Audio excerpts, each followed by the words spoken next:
welcome to episode 144 of the Thinking LSAT podcast in Los Angeles. I'm Nathan Fox. With me in Vienna, Virginia is Ben Olson. Ben, you have any news from the June 2018 LSAT that went down yesterday? Just that it went well, I think, for the people that wrote me. Yeah, not as much news as usual. So maybe that's a good sign.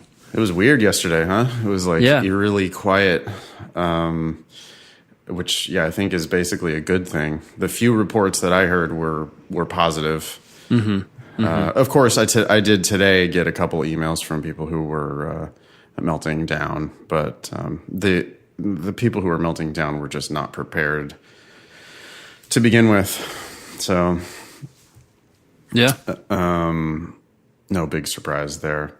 I did have to talk somebody down from the ledge this morning about canceling. Oh. Yeah, what was their reason to cancel? Here, I have purchased and worked through several of your books. I took the June LSAT yesterday, and I'm curious about your opinion on canceling scores. My plan is to start law school in fall of 2019. I'm 22 years old, and I graduated with really, really good grades, 3.97. Wow. Legal assistant. I score in the high 150s on the few practice tests I have taken. I know I have the potential to score much higher.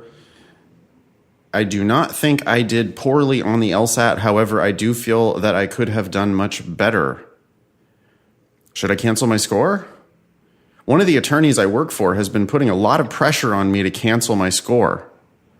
My gut tells me to let the score come through and just take it again. However, this attorney thinks I'm making a huge mistake by not canceling my score. He canceled his the first time he took it, yet he thinks that the score he canceled was actually better than what he really got. Oh, wait. I know. Okay. This particular attorney has a very impressive resume, and he graduated from law school a few years ago. I'm inclined to trust him, but I also have friends who have taken the LSAT more than once without canceling and have gotten into some very impressive law schools. Please help, all caps. And so I responded fired back the immediate, you're getting really bad advice, do not cancel. Yeah. This is evergreen advice, right? Yeah, it's interesting. People need to get in their heads that the highest score is what matters. I say it in class I go, law schools only care about your highest score. But law you mean the schools, highest, yeah, the highest score that comes second? Or and then I go, I just always say it, and then I go, law schools only care about your highest score. I'm an asshole, I know, but I just, it's hard to beat it into people. I mean, whatever. Well, you sound like an American trying to speak to someone who is speaking another language. We all slow down and get louder. Yeah. Yeah. Doesn't help. The ABA only cares about your highest score, and U.S. News and World Report only cares about your highest score. So law schools only care about your highest score. I was reading this book, Law School Confidential. I'm slowly making my way through, and there was a dean of a law school there. There was an interview with some law school dean guy, admissions. He's a professor, but he's also on the admissions committee. And he mentioned multiple scores. And what he said was, if your scores are markedly different, then we take the higher one.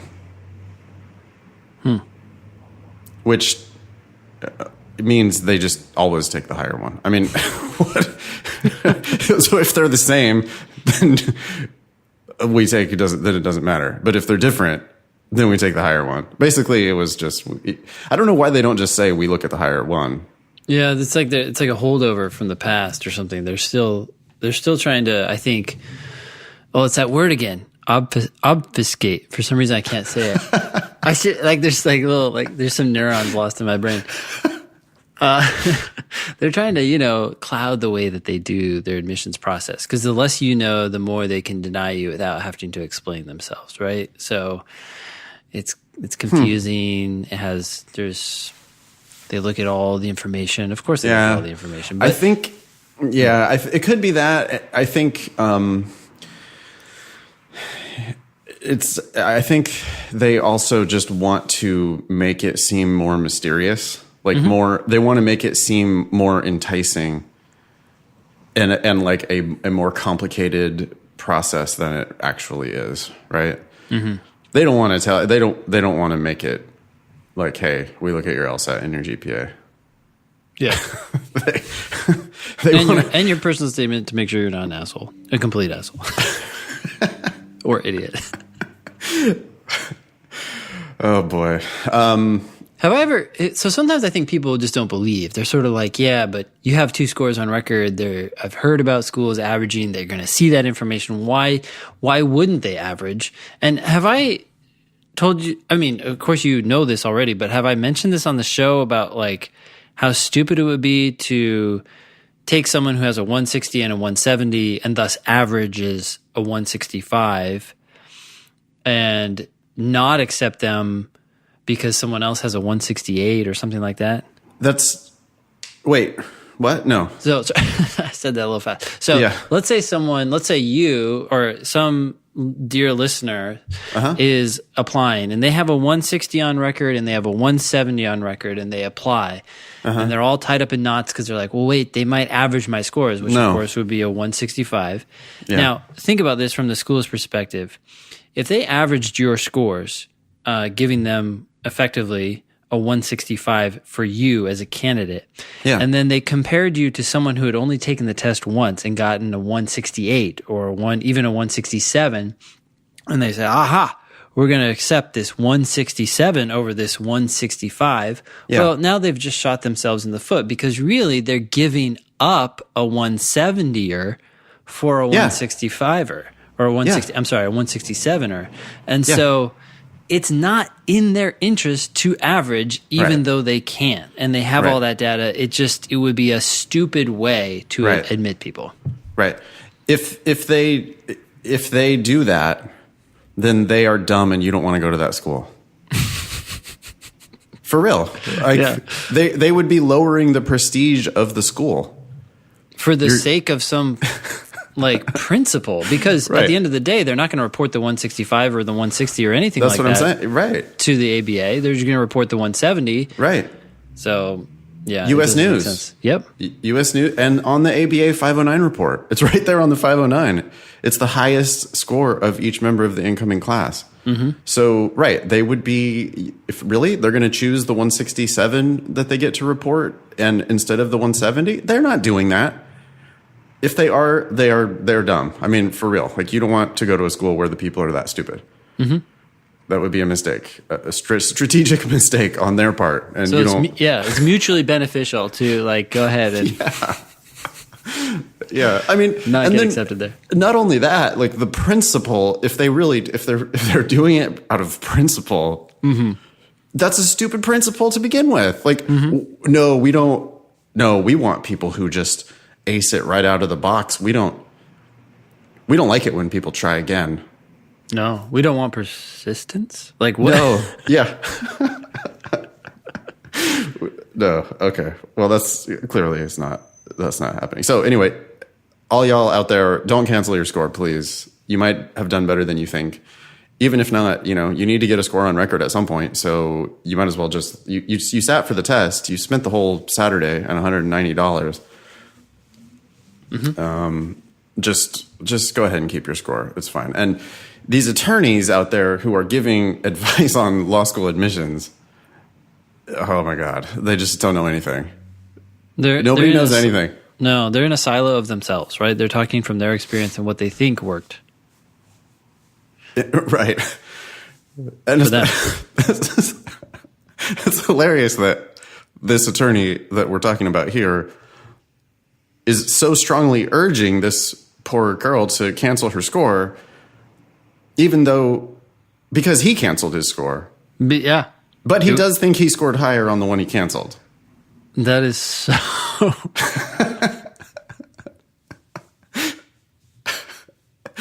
Okay.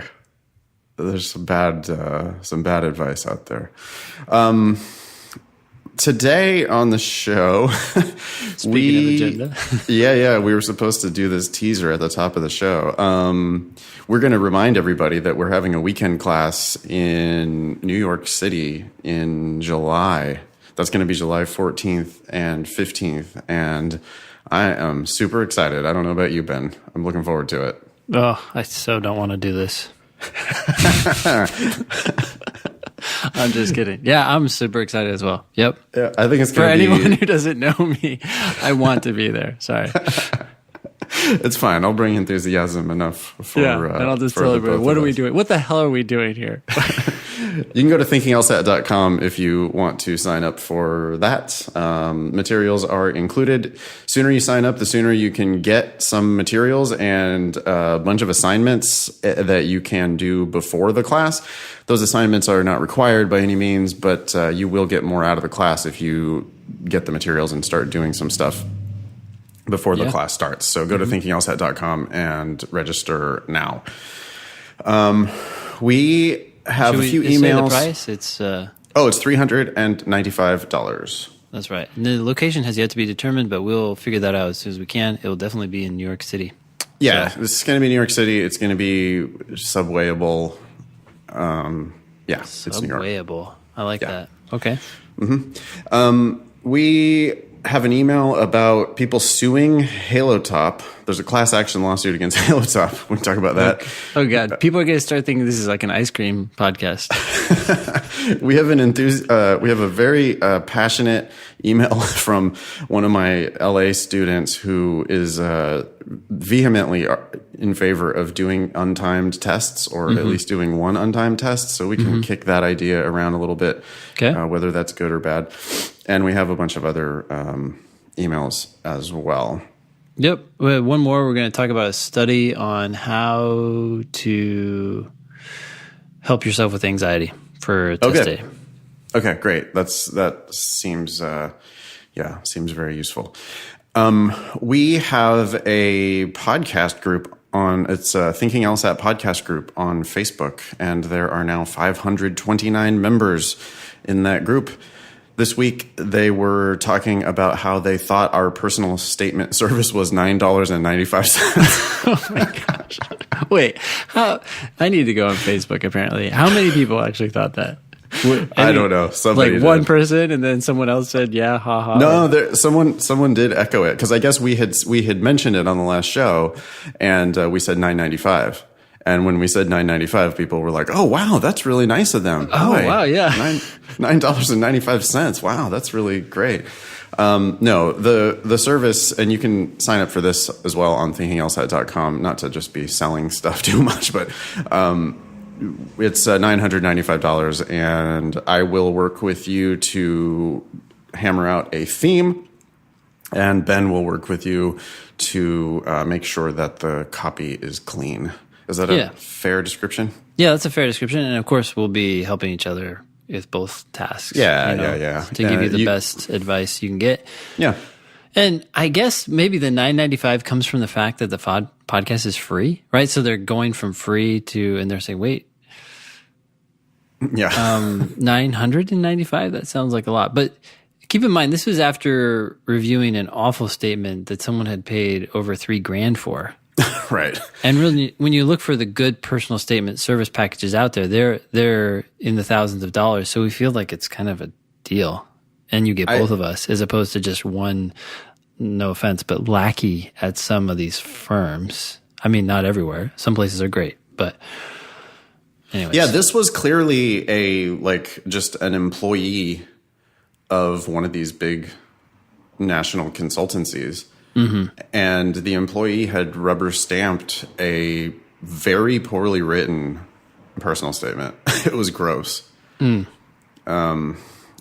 it was offensive how bad it was. Mm-hmm. So yeah, anyway, $995, and you get me and Ben, each of us looking at your personal statement, and you'll end up with a professional document that helps you to put your best foot forward. Yeah, 3 minds are better than one. So yeah. We have 18 patrons on Patreon. They are donating $102 every month. You can go to patreon.com. What is it? /Thinking LSAT? I hope so. I hope so. And then you can sign up and give us $1. You can email the show anytime. help@thinkinglsat.com, and we will we respond to every email we get. You can go to strategyprep.com and foxlsat.com if you want to learn about our individual services. Okay. Cool. What's this study? Be excited to take your test. Yeah. So here's the bottom line. When people get anxious, right? I'm gonna slaughter these medical terms, so I'm not even gonna try. But the bottom line is that you get amped up, right? Your heart rate goes up. You are nervous. So trying to relax and get calm is a challenging task for a lot of people, but it's also a challenging task for your body physiologically, apparently. And that's not too surprising. That kind of makes intuitive sense. And so this study was looking at the possibility of, instead of trying to counter your anxiety by telling yourself to calm down or to relax or chill out, tell yourself that you're excited. You're excited to do this challenging test, or you're excited to run this challenging race, or you just can't wait for XYZ, because excitement has the same results physiologically as anxiety, right? Your heart rate goes up. You're anticipating it in one way or another. But it's a positive emotion that's associated with excitement as opposed to a negative emotion that's associated with anxiety. So people can try to get out of the anxiety mindset sometimes easier if they just try to shift it to an excited mindset. I love it. It's interesting. I have found myself recently lecturing my classes a lot about gratitude and just trying to feel happy about like if you're not having fun, you're doing it wrong. Yeah. That you should be playing the LSAT. You should be enjoying especially on the logic games and on the logical reasoning. Yeah. It's fun. They're little puzzles that you get to solve, and you're very fortunate to be here. Mm-hmm. So that's the idea, huh? What are the three words that turn anxiety into success? I don't remember now, but I think I just remember, I guess I can click on the link right here, but, I just remember they had like some example. Okay. So here are the example sentences. So I am so excited for this severe threat looming on the horizon. That's a horrible example. I just can't wait to learn how I will fail to live up to my own expectations. Well, geez. Okay. Here's another. What? God damn. This is how the article starts. I lie awake, tight-chested at 3 a.m., just really looking forward to what fresh hell that meeting will be about. Okay, so what? I don't know about these examples, but the idea is that you're turning things that you would normally speak about negatively, and you speak about them positively. I think it's kind of the idea of, how they say to smile, and when you're not happy and you actually start to feel happy, it's that same sort of thing. So we're saying to ourselves, I'm excited to go take this test that's going to be a challenge. I'm excited for that challenge. I'm excited for the opportunity to learn from it, which actually kind of ties into what you're saying, I think, about gratitude. A lot of people say that you can't often control the feelings that come to you, like people just all of a sudden might start feeling sad or unhappy or anxious or whatever it is. And they don't want to feel those feelings, but they kind of feel like those feelings are a little bit out of their control. They just sort of happened. But I think feelings are largely an effect of what thoughts you have. Now, sometimes a lot of thoughts come to us and they just come out of nowhere. You start thinking about how well someone is doing, and so then you become jealous of them. But notice what happens. This random thought about their success comes into your head, and then having that thought makes you feel a certain way. Well, what these sentences are doing is they're changing what you think, right? You're consciously deciding to think, oh, I'm going to think about this challenge or this looming test in a positive way. Just like when you're thinking about gratitude, you're saying, you know what, instead of looking at life as a glass half empty, I'm going to start looking at it as half full. Yeah. It's the same fucking glass. But like people, you meet different people, and some people are looking at the fact that it's empty, and then someone right next to them is looking at how they're full, and they both walk away with totally different feelings about the situation. And honestly, the person who feels like it's half full is much more likely to keep moving forward with life and be successful, as opposed to, look at all the progress I have yet to make, as opposed to look at all the progress I've made. So I had a girl in my the top student in my recent LA class, and that just ended, and she told me that she hadn't improved off of her 168 or whatever. Mm-hmm. She was frustrated with her lack of improvement from her fine score, not quite where she wanted it, but sure. She pretty damn good, and like 10 points higher than anybody else in the class, basically. And that's like 96 or 97 percentile, right? Yeah, I don't remember exactly the number, but it was good. It was pretty strong. And she told me that she said I'm a garbage person. Oh, yeah. And I was just like, holy shit. Mm-hmm. I am so sorry you are feeling that way. Yeah. Wow. What? Mm-hmm. That right there in a nutshell could very likely be why you're not making any progress. Mm-hmm. You're just judging yourself and feeling terribly about everything. Yeah. Instead of being grateful for where you're at. I don't know. No. I think here's the one thing that does come up a lot is a lot of times people get the same score or something on a test, and they get the same number of questions wrong or something. And then they're bummed about that. And it goes along with your gratitude thing, but it's like, I always tell them, I'm like, be grateful. It's a little strange, but be grateful for the questions you got wrong. They're going to teach you something.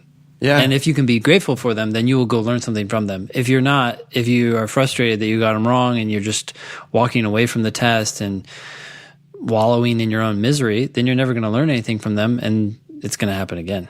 Yeah. Yeah. You should be each one of those mistakes. Oh, good. We made a mistake. Great. Yep. Good. We get to sort that out now. Mm-hmm. And we get to learn something. Yeah. Okay. Well, so this is a story from The Atlantic. I guess we will link to that on thinkinglsat.com. Yeah. Cool. Next item. Yeah. It says, call me Mitt, or something cool like James Bond. Is James Bond cool? Questionable. I think James Bond used to be cool. I think so. I feel like Bourne's a little dated, but I feel like Bourne is cooler than James Bond. Well, the new, Daniel Craig James Bond. He's pretty cool. He gets the shit kicked out of him all the time. he's cool because he's Daniel Craig, but yeah. He's a hardcore James Bond. Yeah. The old ones were definitely like ladies' man and walking around everywhere. Yeah, the old days, the cheesy Sean Connery James Bond, I think, was pretty cool. I always liked that. Okay, anyway. Ben used to have good taste in music. Rush. I guess that means I don't have good taste anymore. I know, that's a bit of an insult, it seems like. Ben's old now. What do you listen to now, Ben? I don't know. I actually don't really have a good defense to this. I might have to just accept that as true. Oh, no. You're just only listening to books. You're just continuously bettering yourself. Yeah, I don't listen to a whole lot of music except for what's on the radio sometimes. That's because I'm just too lazy to start Audible. What should I listen to, Nathan? Tell me and I'll fix it. You should listen to rap. hip hop. Rap, You should listen to Kanye and Eminem and Oh wait, so hold on. Kendrick Lamar. Wait, hold on. That's too many names at once. I'm gonna be overwhelmed. Can you just give me one? Kanye West. Okay. You probably I did listen to a hip hop classic hip hop station on iTunes the other day. Sweet. What did it have? Like Dr. Dre, Snoop Dogg? It did have Dr. Dre. A lot of these people I don't recognize, but some of the songs I do sound familiar. But I don't know any of the people. There's one. There's a few songs I liked. There's a bunch that I didn't like, but hey, it's a start. Yeah, I like that. That's good. Maybe maybe New York City will be able to find. Maybe we'll go see Jay-Z. Jay-Z. Okay, sure. Yeah. Mm-hmm. Do you know there was a guy in my class? Sorry, random tangent, but he played backup guitar, I think, or trumpet. Like, I don't know. I can't remember what instrument it was now for Jay-Z. And so he would go to concerts and play a lot of times, and he wouldn't make it to class. I was kind of like, what are you doing? Keep doing that. Wow. Yeah, that is incredible. Do that, dude. Keep doing that. You should have kicked him out of LSAT class. I should have said, don't come back. Yeah. Wow, that's awesome. Okay, it says, Ben used to have good taste in music. Nate is not very fond of racist people. Okay. Again, I think that's an insult on you, Ben. I know. This is just not going well. Why didn't you include me in that sentence? Am I fond of them? I am in the minority of people who have written explanations for every question on an LSAT. In my defense, it was only 3 tests, and it helped me quite a bit! Exclamation point. It really helped my RC score to write explanations for every question. It burned into my brain that every answer is in the text. I also learned that LSAC only allows access to the disclosure book for 6 months. So when I logged back in to print the September 2017 test that I already took, it was unavailable. I had to grudgingly pay LSAC again for a test I already took because my old hard drive crashed. I would rather have literally, not figuratively, burned that $10 along with my old Kaplan book. That's fucked up. Why do they do that? I don't know. That's interesting. Okay, well, PSA. Your test will be unavailable after 6 months. Yeah, as soon as your test comes out, go ahead and just print that thing. Mm-hmm. I feel it's a little lame that his hard drive crashed, though. Come on. Everything needs to be in the cloud these days. Ooh, good point. Yeah, why are you not saving all your files on Dropbox? Okay. I noticed you guys posted a helpful Thinking LSAT timer. Would you guys consider making one for us accommodated test takers? I would really appreciate it. There is only one accommodated LSAT timer on YouTube. It is not entirely reliable to use YouTube. My internet cuts out occasionally, and it messes with the timer. James Bond. This is low-tech James Bond. This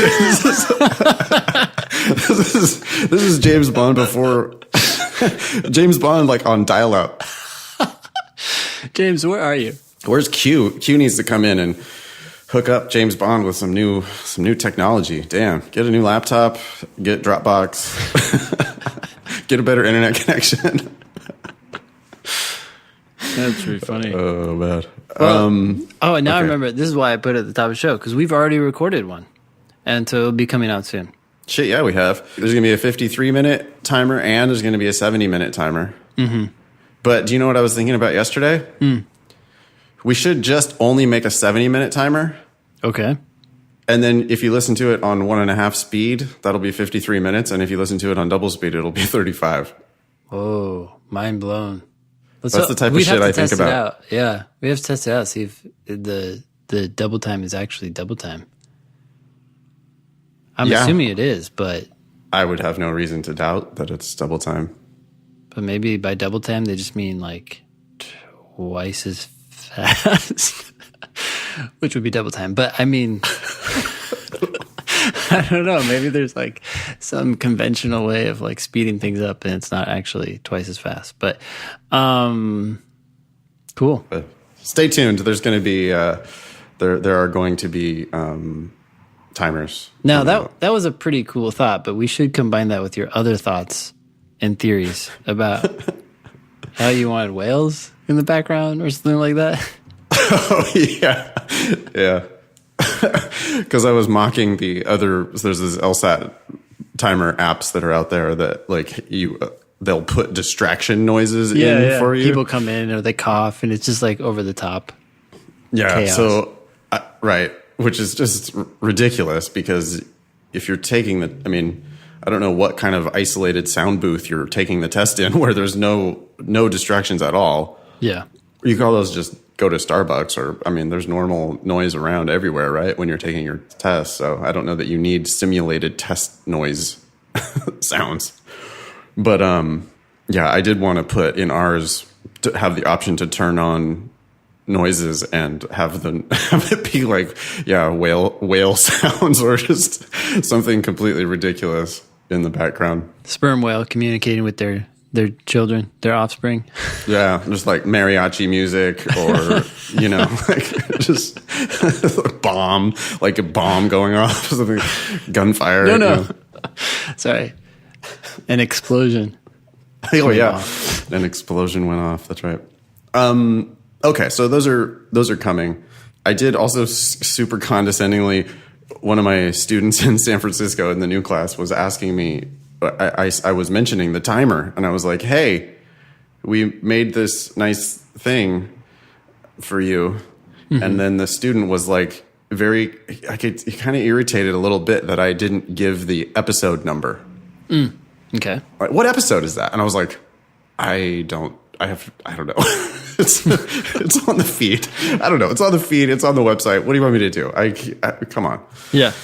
Okay. Anyway. Well, here, it actually doesn't have an episode number, but we can pull an LSAT and say it's 139.5.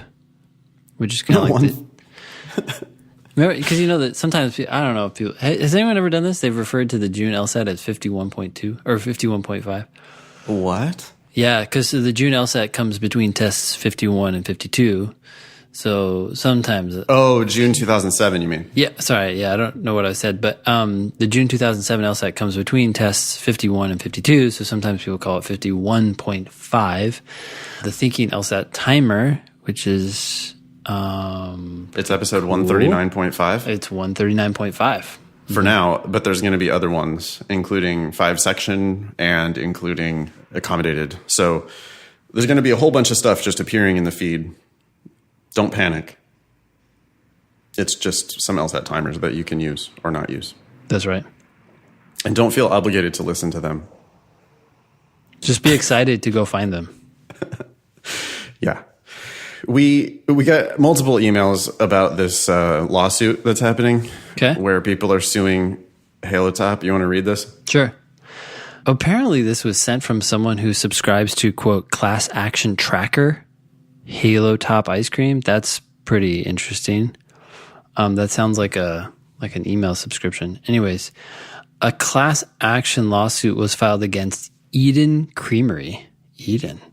For failing to adequately disclose that due to its fat and calorie content, Halotop ice cream is a light ice cream. That's in quotes.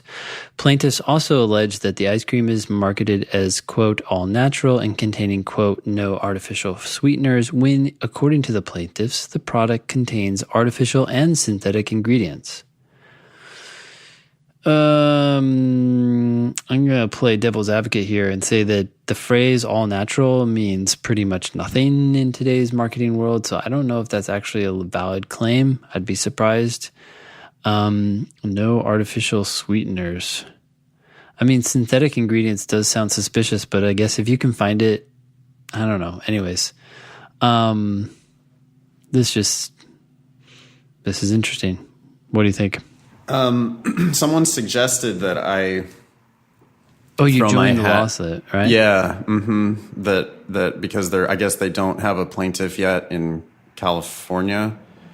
There's not one soul in that godforsaken state? No, because everybody in California is so basic that they fucking like Halotop. Basic bitches of California? Yeah. Okay. Uh-huh.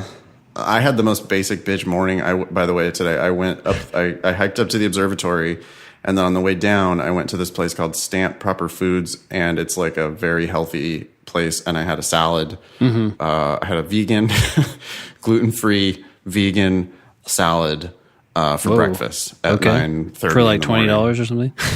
Yeah, something like that. Yeah. Yep. Cool, man. That's Los Angeles. Welcome to Los Angeles. Yeah. But I do not eat Halo Top because Halo Top is a lie. And anyway, someone was suggesting that I join this lawsuit as one of the plaintiffs. What do they call that in a class action? The lead plaintiff or something like that? Class representative. Class representative. Yeah. Okay. Yeah, that sounds like a good drain on your time. I was like, I would not literally, but pretty close, rather kill myself than do that. If I have to ever sit in a deposition, boy, is that the worst. That is just the worst. There's nothing worse than that. Nathan, you just need to change the way you talk about it.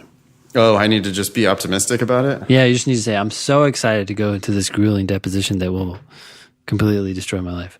I'm so excited to just get kicked in the nuts and asked the same fucking question for 4 hours in a row, like I'm going to change my answer. I wonder if you could have fun with it because you actually don't care about the outcome. You know, like someone who's getting deposed for something that's personal to them and they actually care about, like it can be stressful and embarrassing and all these things, but maybe you could have a lot of fun with it. You could be like, I don't know if I really did eat that whole thing of ice cream. I mean, I was deposed one time and it was the worst. It was absolutely the worst, like 3 or 4 hours of my life. I was just staring at this attorney.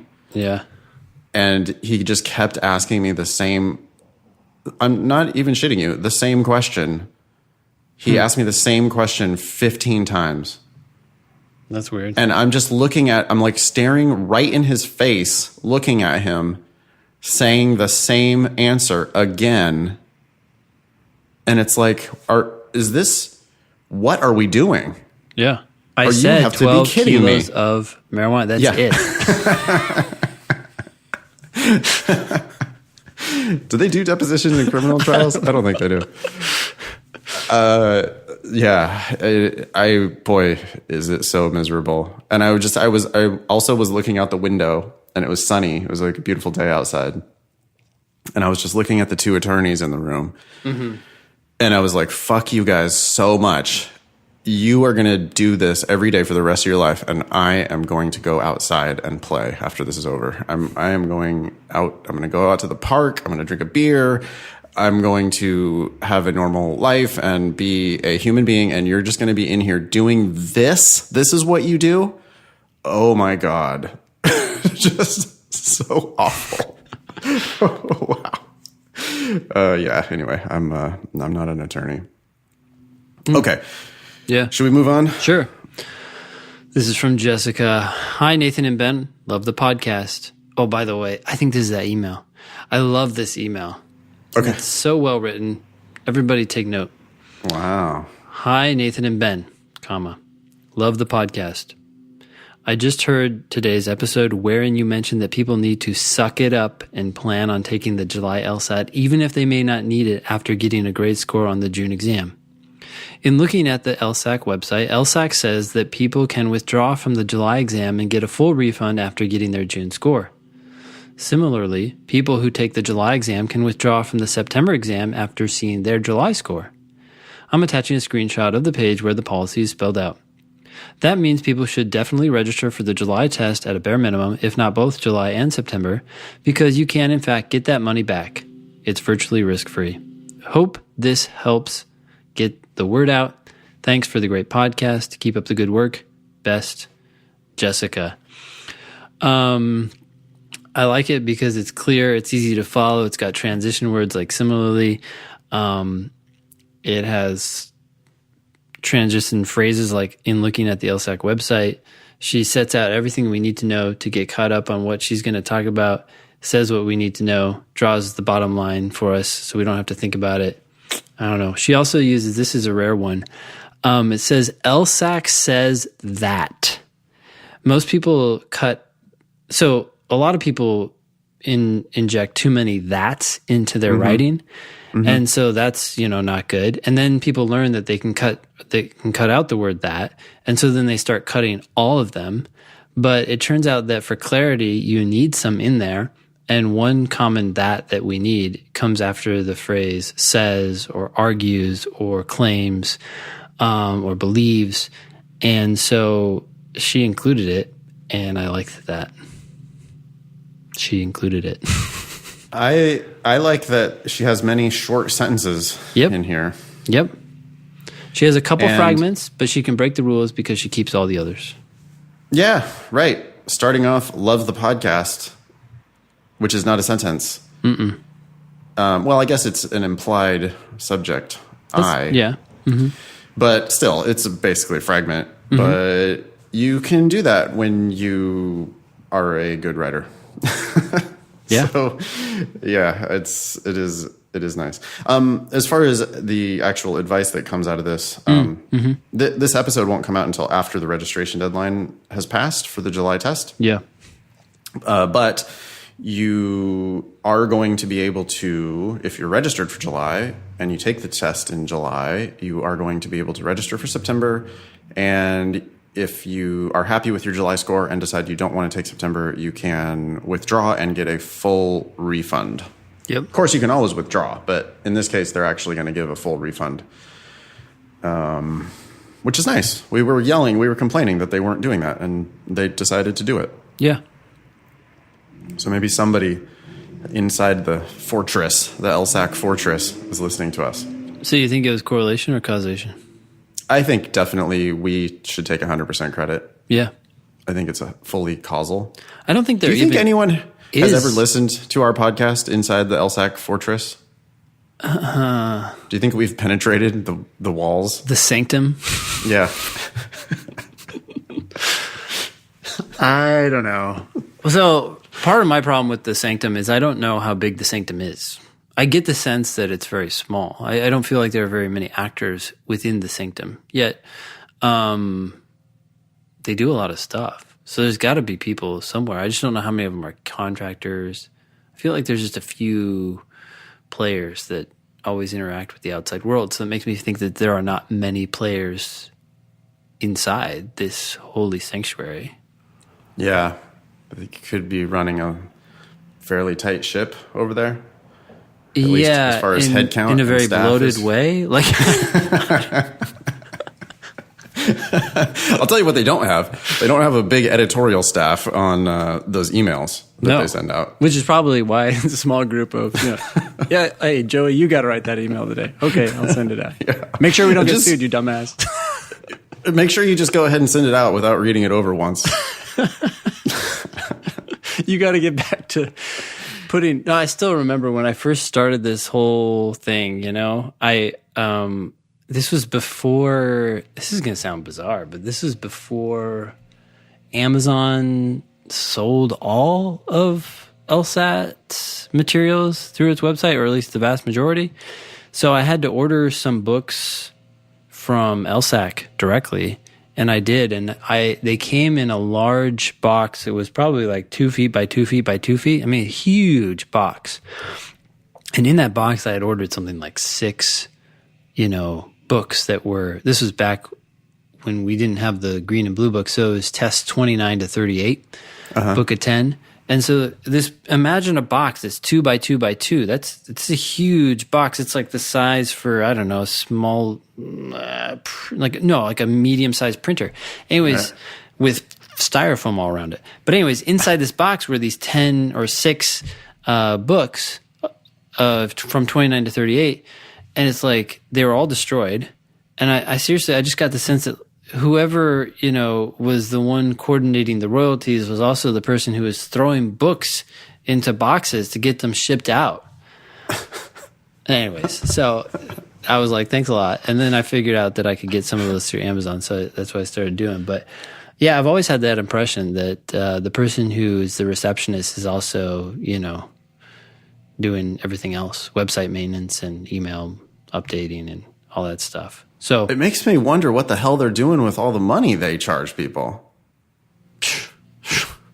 Yeah, I mean, going to like Hawaii? Like, did you say that they did that, or is that Yeah, that was something else? that was an admissions person who told me that the LSAC would take them on these like lavish trips.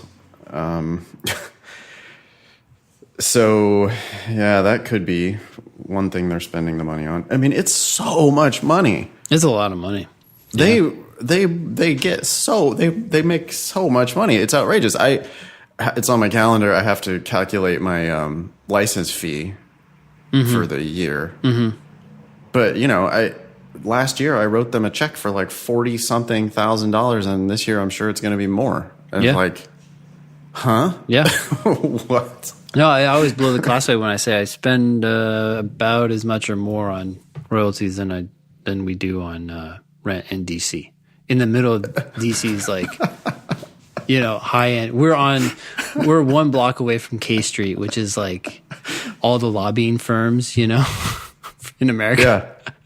They pay top ass dollar for those spots, and we're like a block away.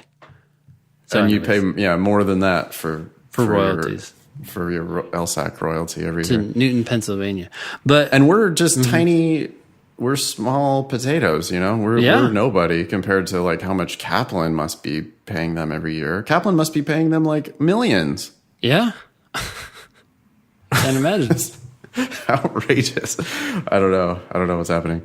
And they're not even, it's royalties. So keep in mind, LSAC is not doing any work for that. They're not printing. They're not doing anything. They're just saying, okay, please tell us how many copies you made and send us a dollar amount based on that.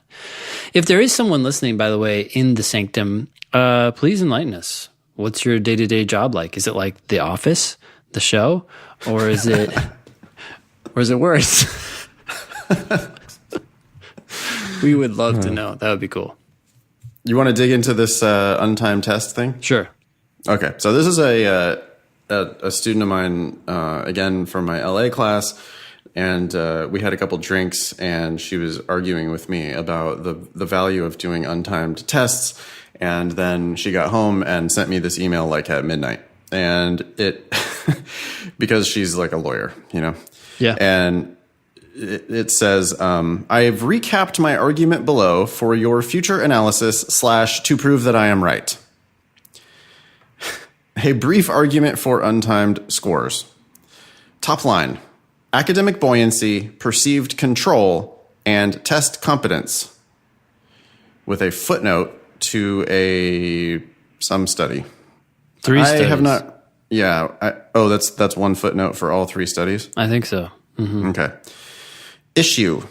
Low perception of competence inhibits confidence in one's own ability to succeed.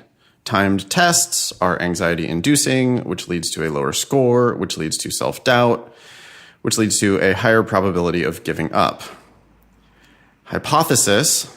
Having one untimed score data point allows students to familiarize oneself with the content of the test, absent of time constraints, leading to academic buoyancy, leading to a higher score representing one's objective comprehension and ability, which is test competence, which leads to higher confidence and drive, that is perceived control, which leads to basically just being less apt to give up. What do you think, Ben? You going to do it? Do you do it now? I don't do it now, although I think we both do it to some degree with questions that have been pulled out of timed sections. Right? Like we're saying, don't time yourself. Just do these questions and learn from them. Yeah, when you do my books, I don't, my Logical Reasoning Encyclopedia or the Logic Games Playbook, both of them available on Amazon, by the way.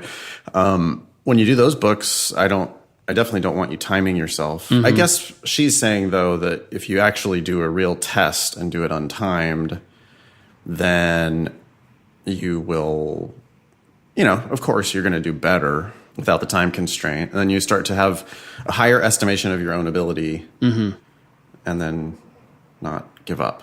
Yeah. Okay, so sometimes we have people who write in who took a test untimed and they say, hey, look, I got a 166, but I just can't do this timed. Please help.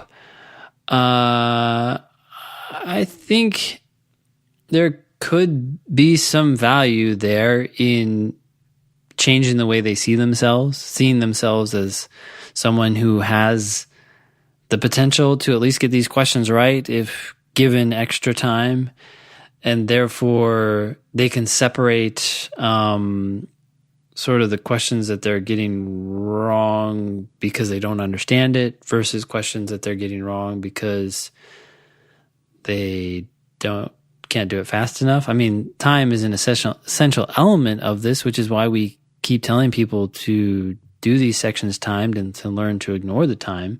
But I think if they do that 90% of the time and 10% of the time or 5% of the time, they take a test untimed just to see how well they can get. Because you can also have the flip side of this, and that is that some people say, oh, it's, well, not only can you have the flip side of this, we have the flip side of this all the time. If only I had more time, I could do so well. And it's like, okay, take this test untimed and see how well you do. And it's like, you didn't get a 180.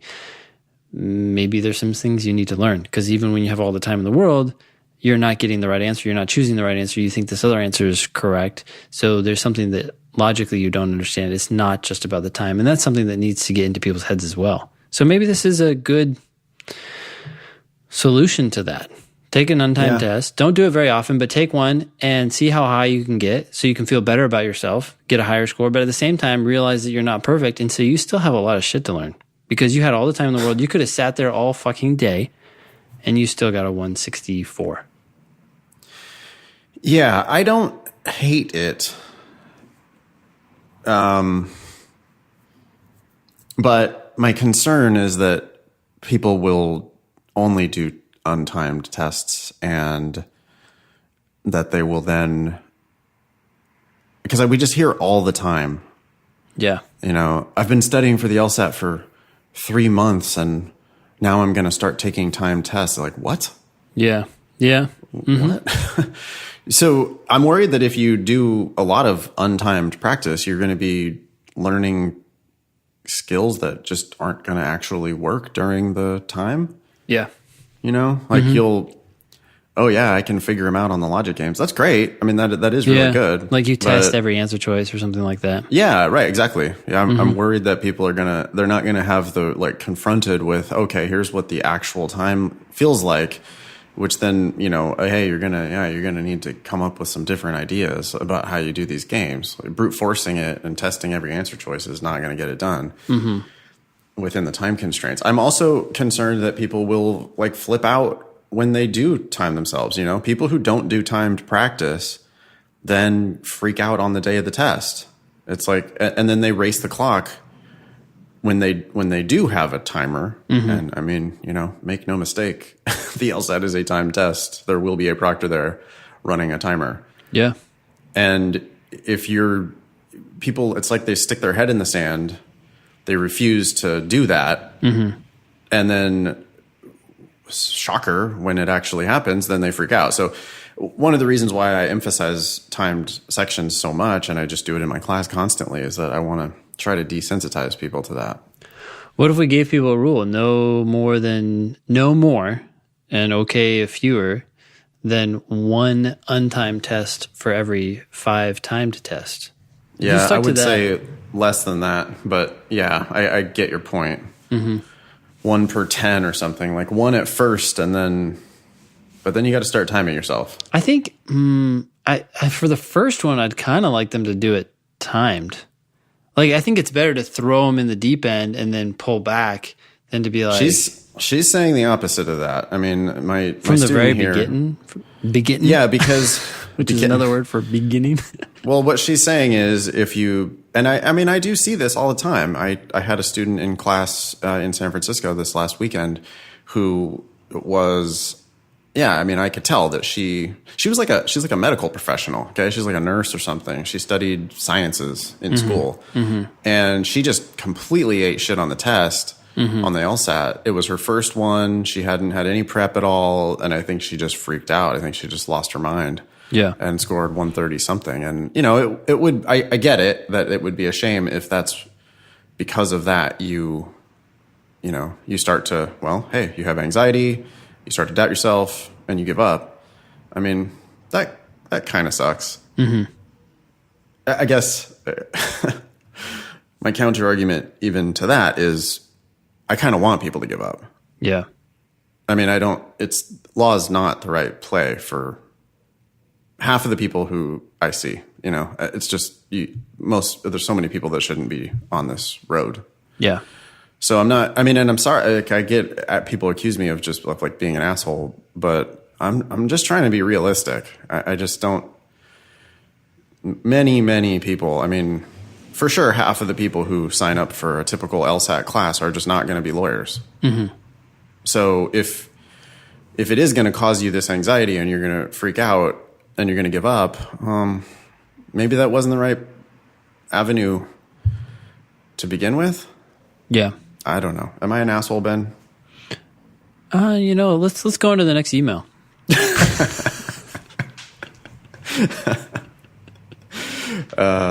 Boy. Okay.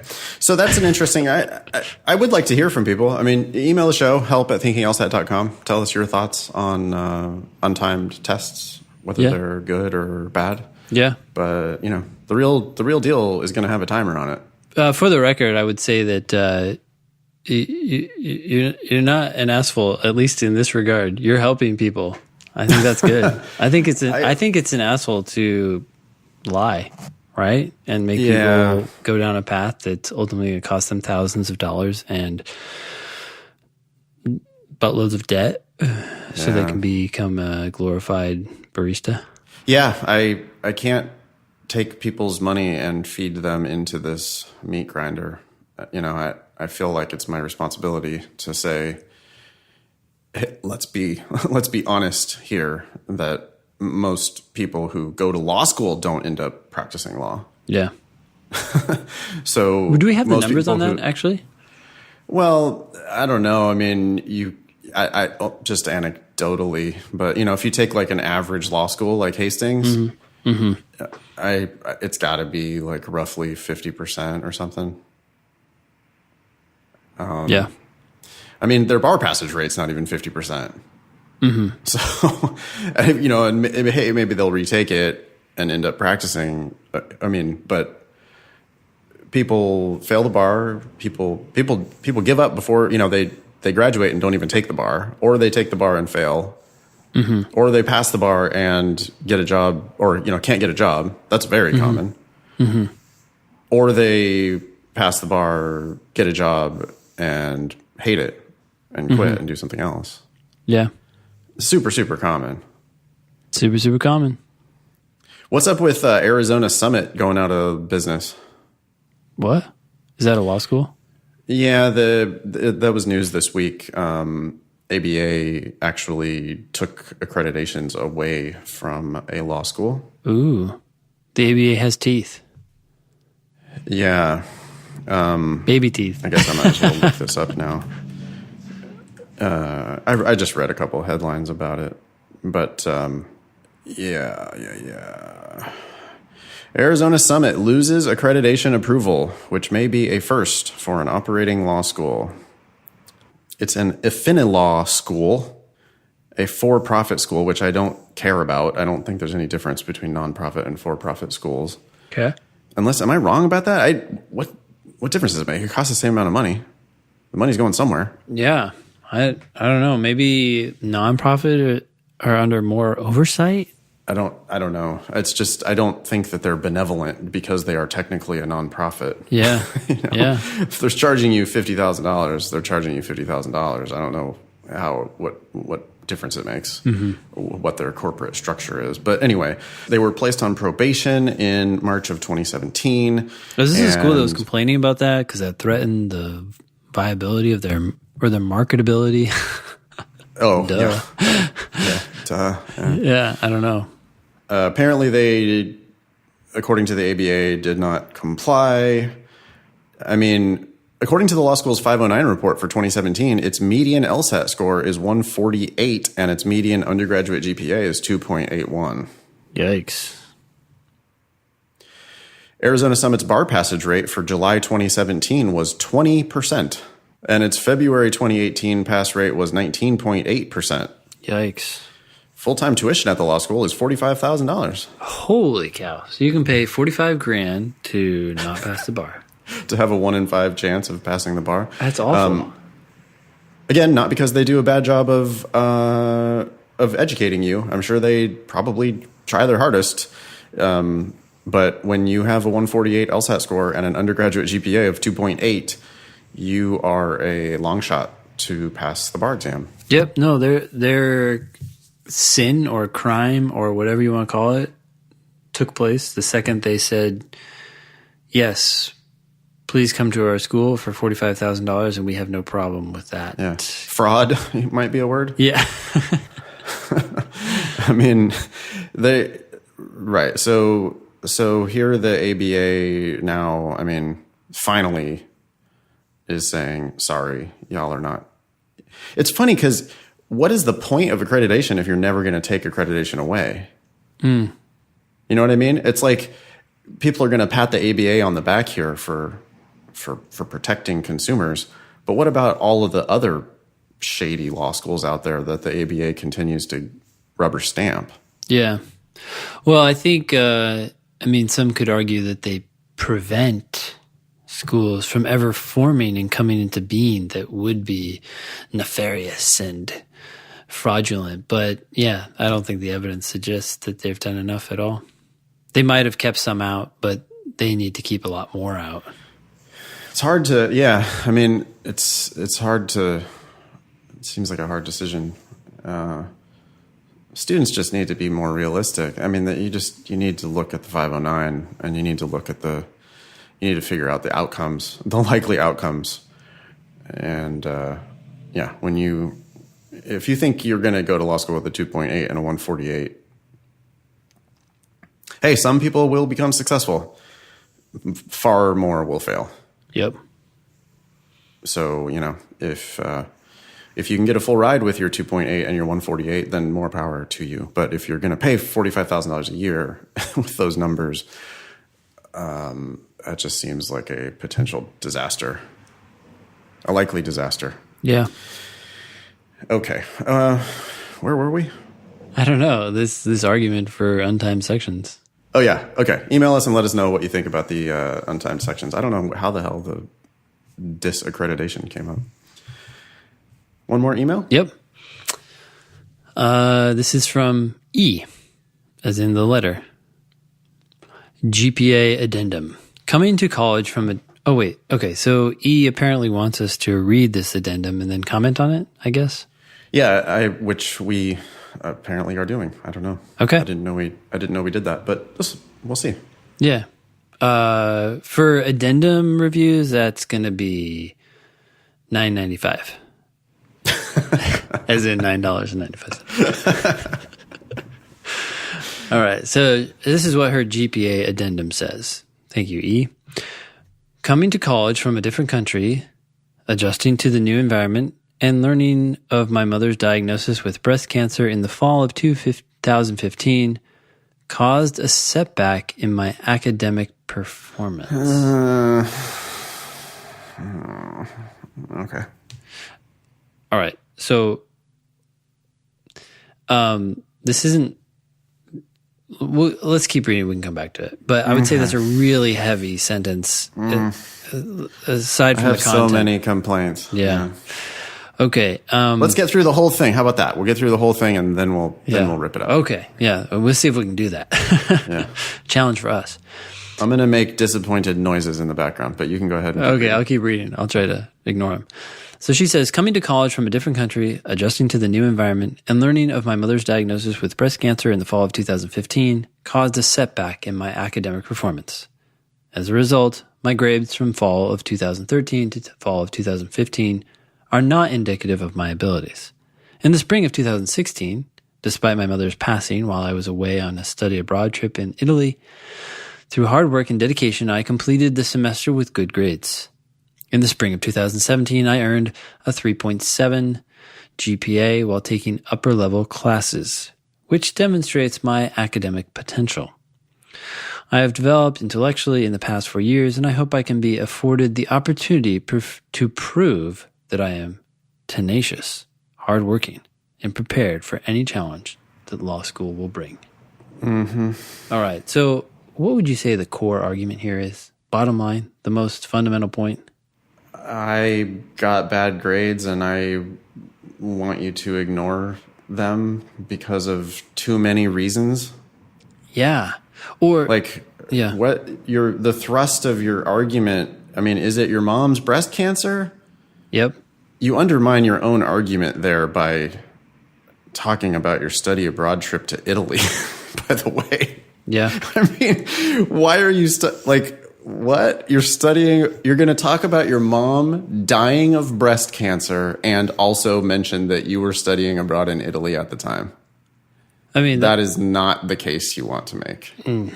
It must have been very difficult. We're not saying. Of course, yeah. I'm not belittling the actual, please don't get me wrong. I am not belittling the actual drama here. I believe you, but you are not putting your best foot forward when you say that.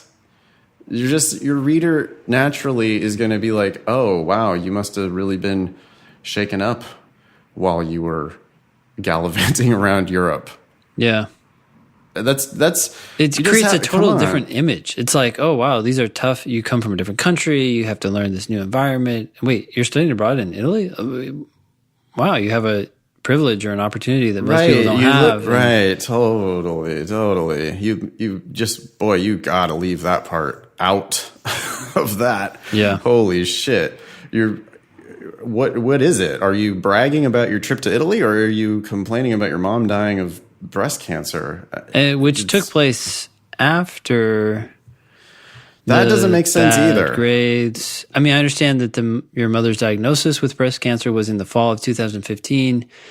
But your grades are bad from the fall of 2013 to the fall of 2015, it says. Yeah, so that's not really the cause unless it had some sort of backward time loop cause effect. You need to pick a thing. You need to pick a thing here. And, it's vague with coming to college from a different country. You can go ahead and say where you came from. Yep. If you're going to do that, be specific, please. Was that your challenge? Was it that you were new to this country? If so, let's just talk about that. And then adjusting to the new environment. Everybody went to college. Everybody had to adjust to a new environment when they went to college. That's part of college. Yep. So I don't know that that's that strong of a case anyway. I agree. I don't think that there is a strong case here. And therefore, despite the challenges, I'm not saying you didn't go through challenges, but the timing is just not great. And so what I would say is that I would just say, coming to college from whatever country, X country, made it challenging for me. And so I didn't do as well.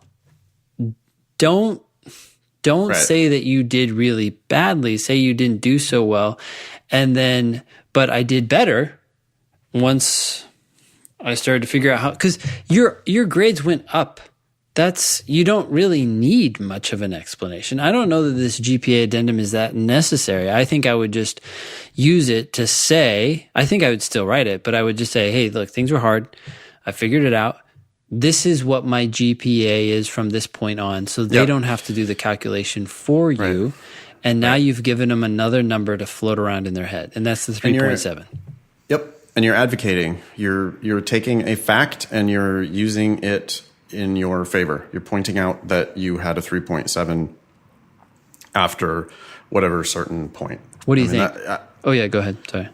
I would pick a point. Line of demarcation, right? Yep. Mm-hmm. And if it's starting with this spring of 2017, then that's great. But just like recalculate your GPA, because your argument needs to be, this is the student you're actually getting. Yep. And I think you need to pick if you're going to mention a drama or a crisis, I think you need to pick one. Yep. Otherwise you just seem like you're like casting about for every possible excuse. Mm-hmm. With the coming from a different country and adjusting to a new environment and your mom has breast cancer. It's too complicated. It's too muddy. It just looks like too many reasons. Yeah. I would say your final addendum should be only 3 sentences. Yeah, I'm on board with that. But I don't see, you can just say basically, I had challenges. I had this challenge. But after this time period, I got my shit together, and this is my GPA. Coming from Iran or whatever the hell it was, that's fine. Everybody understands that. Of course it's hard. So you can say that. Mm-hmm. But that's like one sentence, and then it's into, here's what I got going, from that point forward, and that's more indicative of my promise as a student. Yep.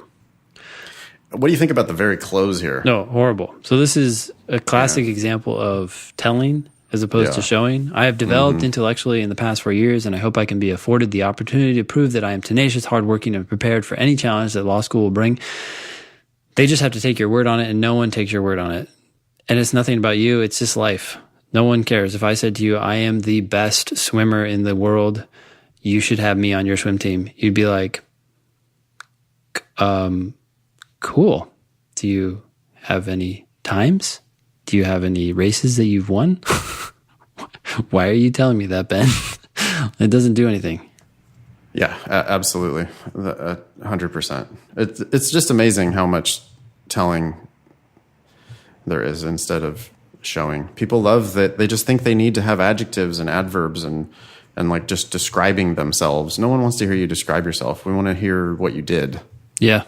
It's the funny thing about telling too is it actually backfires almost always. It does you more harm. It's not like it's neutral. It's not like it's not helping you. It's actually hurting you, right? So, yeah, when I hear tenacious, hardworking, and prepared, then I'm immediately like, oh yeah, well, why did you get shitty grades then? Yep.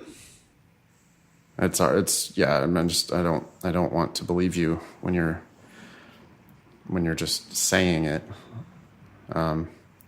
Okay, so there's he, she, we don't know. E. Jinx.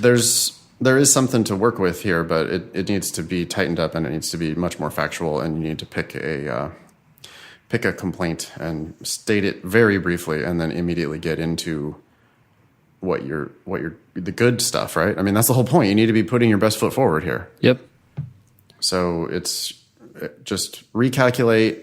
Yeah, I mean, because she does throw in the like one semester. I also don't like in the spring of 2017, I earned a 3.7 GPA. It's like, well, is that just your last semester or what is that?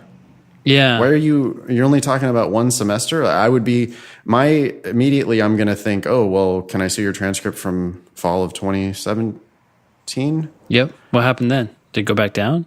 And spring of 2018? Like where are we now? You need to say from this point forward, I had a GPA of 3.63 or whatever. That would be better. Yeah, that would definitely be better. Did you notice that she uses the Oxford comma in some places, but not in every place? I did. Yeah, in the first sentence, you don't use it. In the last, you do. The Oxford comma is the comma that comes right before the and in a list. So red, white, and blue. You need a comma right before that and. Yeah, go ahead and use the Oxford comma. And if you're not going to use the Oxford comma, don't sometimes use the Oxford comma. Yeah, but I would say never become one of those people who don't use an Oxford comma. I don't understand. I know the argument for it. Journalists are the ones who don't use the Oxford comma, and their argument is that it is more efficient. It takes up less space to not use a comma there, but it is the stupidest argument in the world since a comma doesn't take up hardly any space, especially today, now that we don't have mono-spaced fonts. And the clarity that is brought by using an Oxford comma is manyfold. So yeah, it's a stupid argument. Don't do what journalists do. Just do everything else that they do, because they are good writers, but not in that way. Cool. Okay, so thanks, E, for sending that in. Plenty to work with here. You just got to tighten it up. Yep. No problem. Cool. Next one. Subject, logic games speed. Hi, Ben and Nathan. Feel free to use my name. I'm hoping to sit the 2019 February LSAT and apply to law schools in Melbourne. Quick question. Logic games is by far my most accurate, 0 or -1 on the ones I attempt. But I only managed to finish about 2 games. I have been studying with the trainer for about 3 months. But after starting to listen to your podcast about a month ago, I have been taking timed 35-minute sections. I'm using Ben's score tracker and watch his explanations as well, which have been very helpful. I make about 90% of the inferences he makes, and my strategy in the game is very similar to the way Ben explains his answer. Long story short, how do I get faster? Or is it simply a matter of practicing? Best regards, Annet. Well, sometimes when it sounds like Annet is watching the videos, which is good. Sometimes people don't even watch the videos, which is mistake number 1. But sometimes even when people are watching the videos, I find that they're not as detail-oriented as they should be. I don't know if that's the case with Annet, but she says, or he, I make about 90% of the inferences he makes. Okay.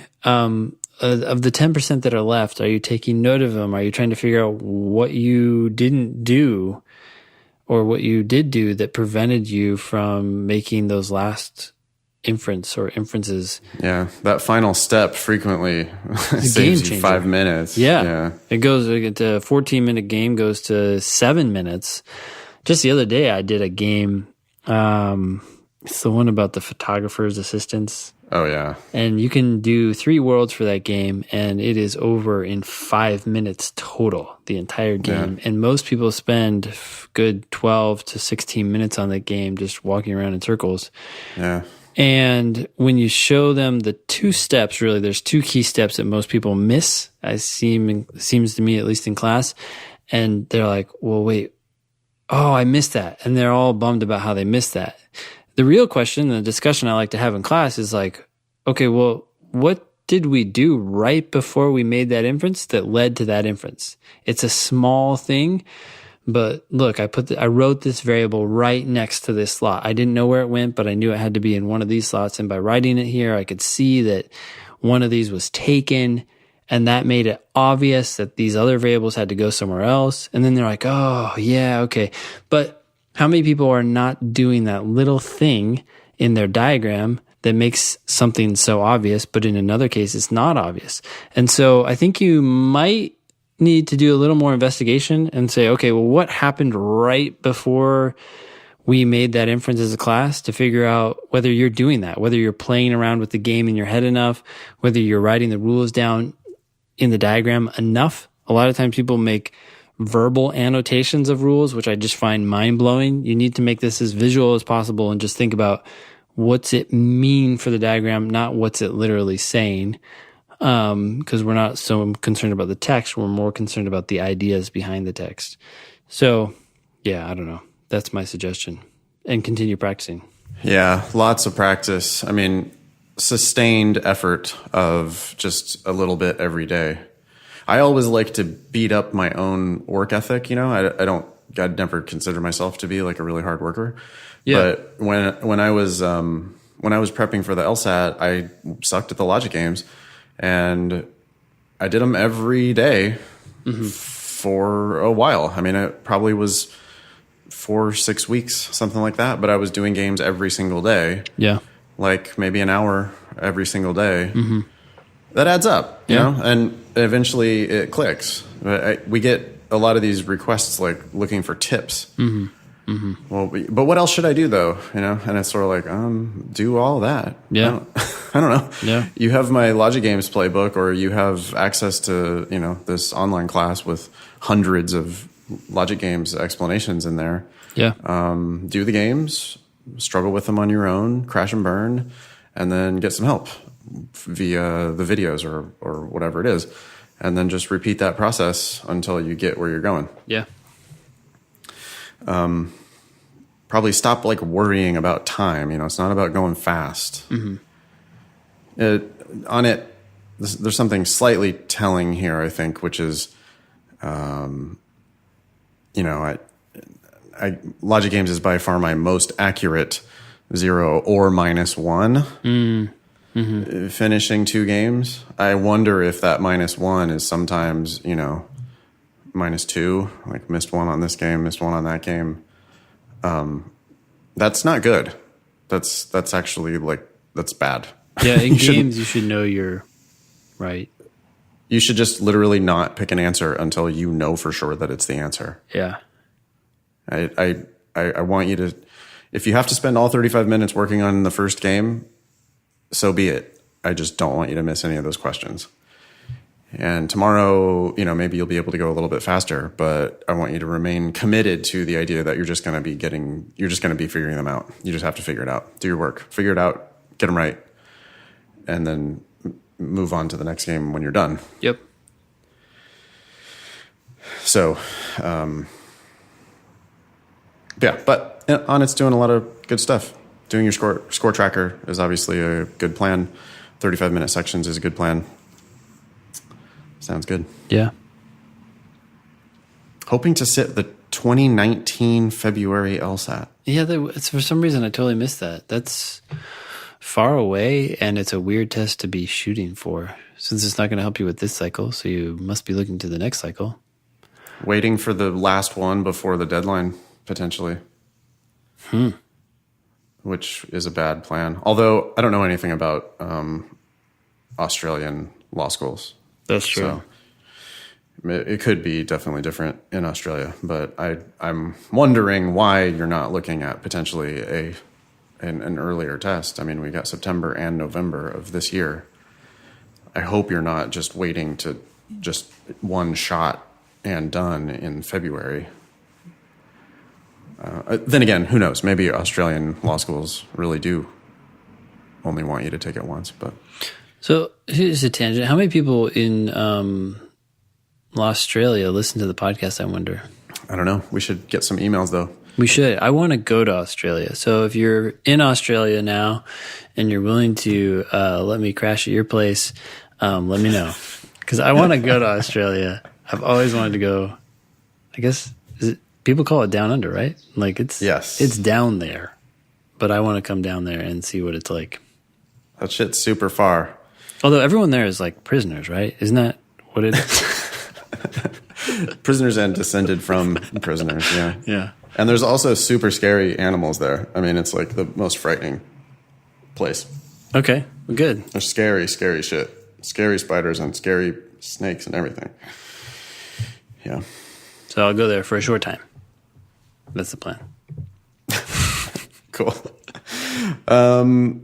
What do you... Ooh, this next one is... We got to read this, yeah. Yeah, okay. Maybe we'll wrap it up after this. Mm-hmm. Hi, Ben and Nathan. Here's a serious turd of wisdom I heard on a law school themed podcast. Wait, there's another one out there? Get out. I've transcribed it here. So we'll call this person president because they're president of some test prep company. Are you president, Ben, of Strategy Prep? No, I was actually thinking about this the other day. I was like, people, sorry, this is such a tangent, but people are such losers when they call themselves entrepreneurs, unless they're like Elon fucking Musk. Like, I hate it when people do that. Like, what are you? Oh, I'm an entrepreneur. I'm like, no, you're not. Like, get out, right? If anyone wants to know what I am, I just say I'm a teacher, or I am...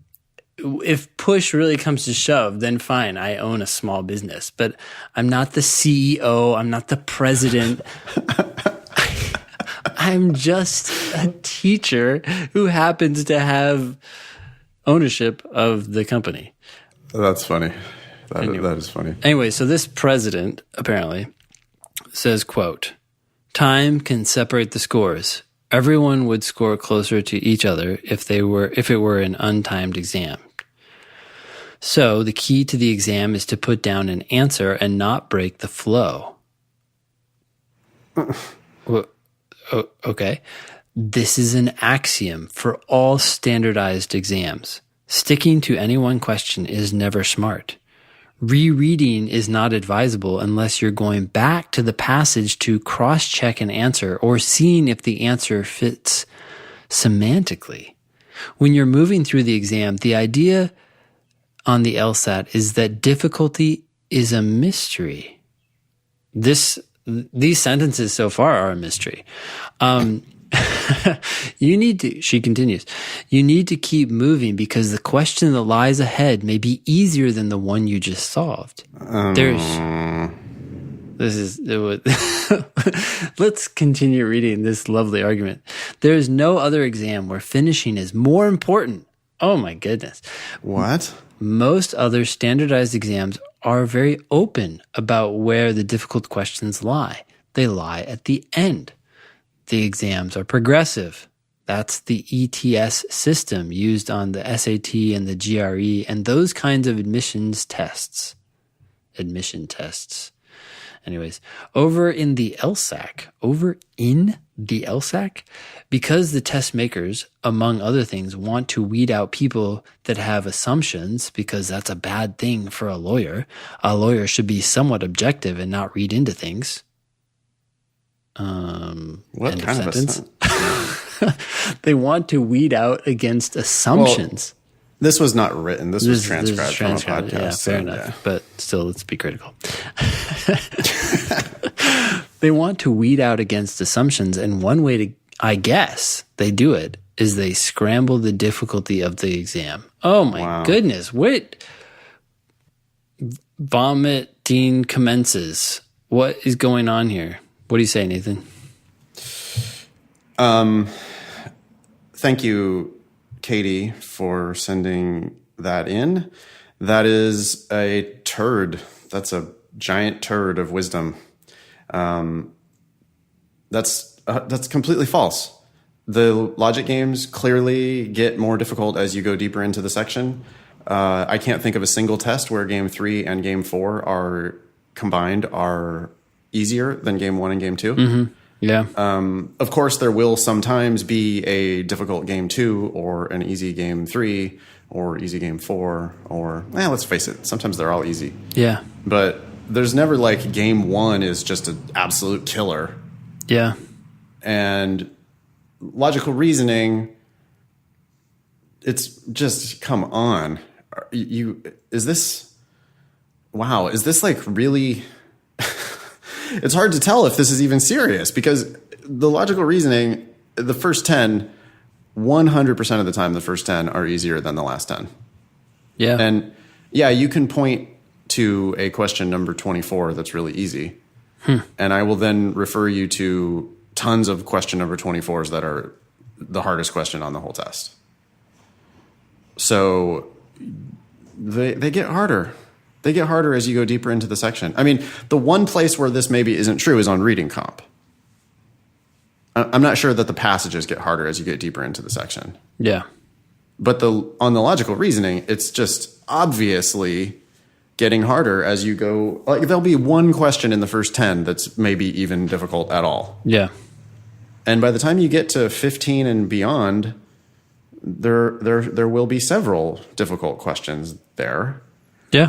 And the only correct strategy is to go slowly and carefully and get the low-hanging fruit, which is in the beginning of the section. Yeah. Wow. There's no other exam where finishing is more important. Are you kidding me? Hey, so I just looked up this president's bio. Uh-huh.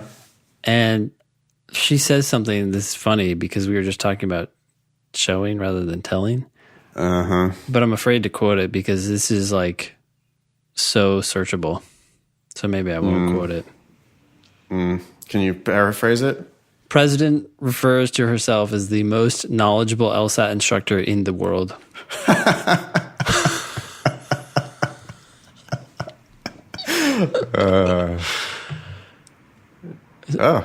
It's possible. Maybe so. She could be the most knowledgeable LSAT instructor in the world, and neither of us have ever heard of her.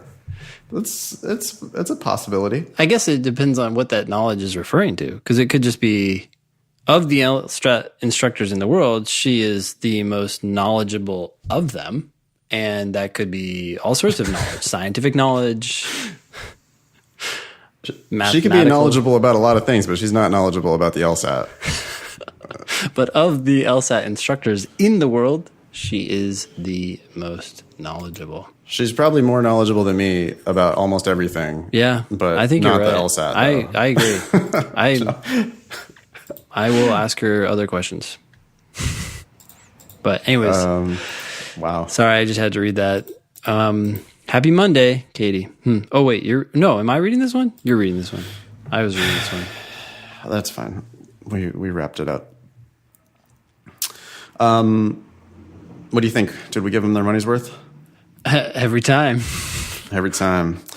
Unless you're a patron, then maybe you could let us know that we haven't lived up to your monthly contribution. Yeah. Hey, go to thinkinglsat.com right now and register for our class in New York City. It's going to be super fun. What do you think about doing a live recording of the podcast as part of that class, Ben? I think that would be fun too. Yeah. So the idea is that we record the show and they can ask questions and we just answer them as we go. So that'd be cool. Cool. Yeah. Yeah. Okay. So registration open now, July 14 and 15 in New York City. By the way, we're going to be going over Prep Test 84, which I'm super excited about. Yep. The test that just happened yesterday. So if you happen to sit for the June LSAT and you want to review it with me and Ben, you can sign up for the class. If you're putting finishing touches on a retake in September, it's a perfect class for that. And even if you're just getting started, you're taking the test in November or beyond, I'm sure we'll have all levels of people in the class. So that's July 14 and 15 in New York City, and registration is open at thinkinglsat.com. That was show number 144. Thanks all y'all for listening. It's been nice knowing you. Don't pay for law school.